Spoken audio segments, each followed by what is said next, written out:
The sixth gathering of the Anti-Fascist League of Southeastern Europe, titled The Days of Balkan Love, is currently being held at Zagreb's Lake Bundek. The day-long event is being hosted by Croatia for the first time and is meant for the regional nations and cultures to get to better know each other. The Day of Vukovar Defenders is being marked in the eastern Croatian town today, on the day when 22 years ago the aggression against Croatia commenced. Wreaths were laid at the memorial grounds in Vukovar. And in news from the region, the widow of Josip Broz Tito, Jovanka, is showing signs of slight recovery after she had been admitted to the emergency ward at a Belgrade hospital with a suspected heart attack yesterday. Tito's widow has been living in seclusion over the past 30 years since his death. And in world news, the UN High Representative for Disarmament Affairs, Angela Kane, has arrived in Damascus to push for access to a suspected chemical weapons attack site for UN inspectors who are already in Syria to investigate previous accusations. This comes after France joined the UK in accusing Bashar al-Assad's forces of carrying out the attack in the capital's eastern suburbs on Wednesday.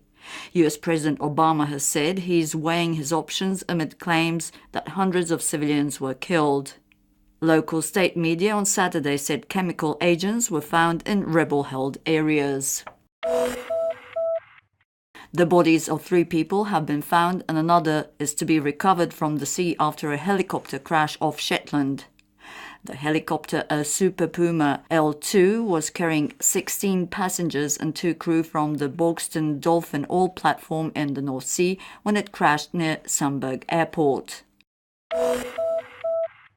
Turning to arts and entertainment, the Revel in Fort Terrace hosted last night a jazz concert by the Gypsy Swing Trio comprising Dutch guitarist Moses Rosenberg, Jurica Stelma on double bass and guitarist Mate Matešić. Their concert has marked the end of this year's Dubrovnik Summer Festival's jazz segment. And now for a quick look at sports.